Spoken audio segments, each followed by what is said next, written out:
I shall birth thee through my lust, my wildness forms thee soft and tame, my passion and pain, I will make thee dead as I am dead.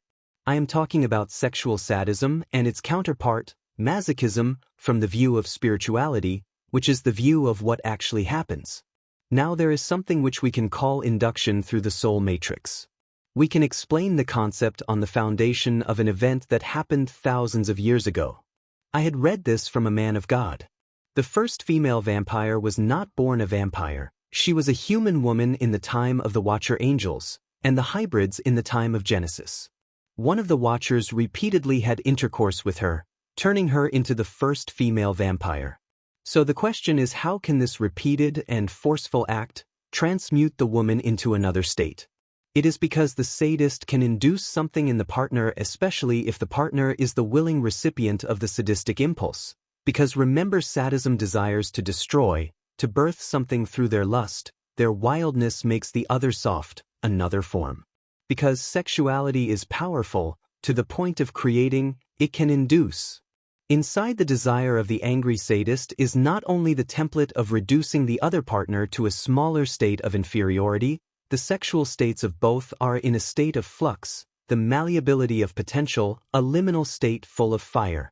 The sadist transfers through this act and intention the template towards the other, but the liminality and its physicality, as it were, commingle, and then takes residence into the other person, the willing or unwilling receiver.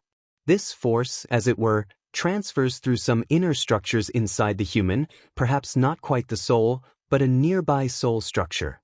It can enter. Once inside, it can remain and spread into the mind of the receiver. It is a structure of defeat and a fire of pain in a form of self that remains and fulfills itself, transmuting and changing the healthier parts of the mind of self and sense of sense into its own abominable image and shape.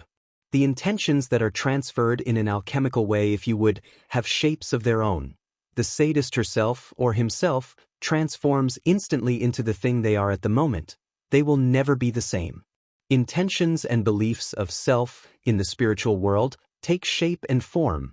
The sadist, who in this instance has active destruction fantasies of implantation, takes the shape of a woman with a crocodile as a pet. I saw this in the spirit. She sends out the crocodile, even as she herself is transmuted into a hideous being. Only the Redeemer himself can free both. I don't know of any other way.